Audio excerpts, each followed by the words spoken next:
വൃന്ദാവനം കൃഷ്ണ സാന്നിധ്യത്താൽ അതിമനോഹരമായ ഒരു ഉദ്യാനം പോലെ കാണപ്പെട്ടു. നിറയെ വർണ്ണാഭമായ പുഷ്പങ്ങൾ പോലെ കൃഷ്ണനും ജ്യേഷ്ഠൻ ബലരാമനും ഗോപന്മാരും ഗോപികമാരും ഹൃദ്യമായ നയനാനന്ദകരമായ ഒരു കാഴ്ച തന്നെയായിരുന്നു. അവരുടെ കിളിക്കൊഞ്ചലുകൾ അതിമനോഹരമായ കളകൂജനം പോലെ അനുഭവഭേദ്യമായി.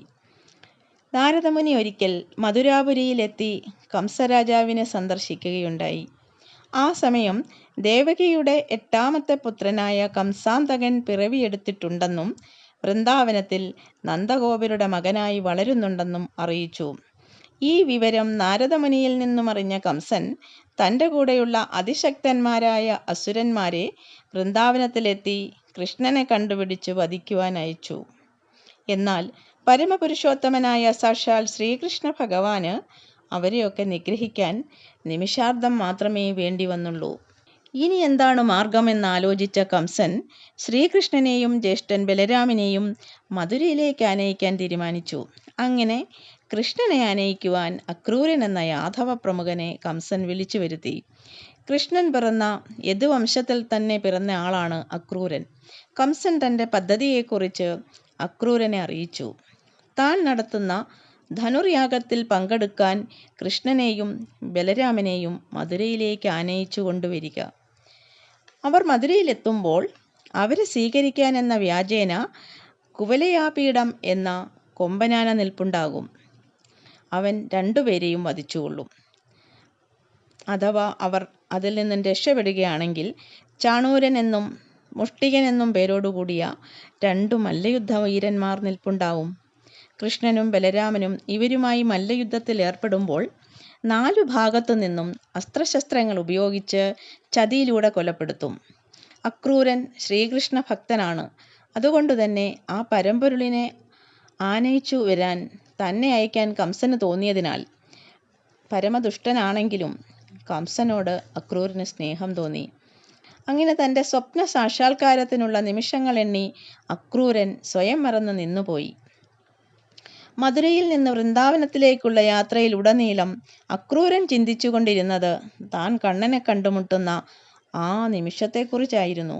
ആ മനോഹര ചിന്തയിൽ നിമഗ്നനായിരുന്ന അക്രൂരൻ രഥം നിന്നതും വൃന്ദാവനം എത്തിയതും ഒന്നും അറിഞ്ഞില്ല.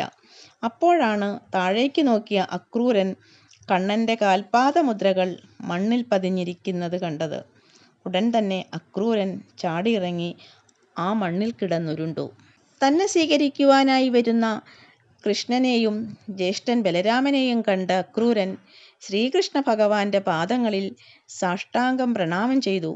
ഭഗവാൻ അതിയായ സ്നേഹവായ്പോടെ തൻ്റെ ഭക്തനായ അക്രൂരനെ പിടിച്ചെഴുന്നേൽപ്പിച്ചു. നന്ദമഹാരാജാവും കൃഷ്ണനും ബലരാമനും കൂടി അക്രൂരനെ ആതിഥ്യമര്യാദയോടെ സൽക്കരിച്ചു. അക്രൂരൻ കൃഷ്ണനോട് തൻ്റെ ആഗമനോദ്ദേശം അറിയിച്ചു.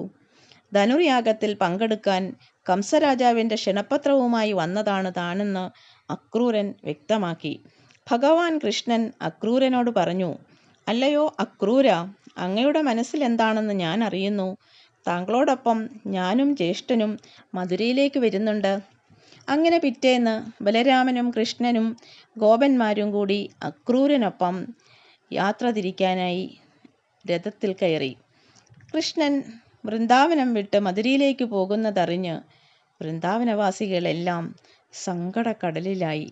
കൃഷ്ണന് സ്വയം സമർപ്പിച്ചു കഴിഞ്ഞിരുന്ന ഗോപികമാർ ആകെ വാടിത്തളർന്ന ചെന്താമരപ്പൂ പോലായി. തങ്ങൾക്കിനി കൃഷ്ണസാമീപ്യം അനുഭവിക്കാൻ സാധിക്കയില്ലല്ലോ എന്നോർത്ത് അവരിൽ ചിലർ ബോധശൂന്യരായി നിലം പതിച്ചു.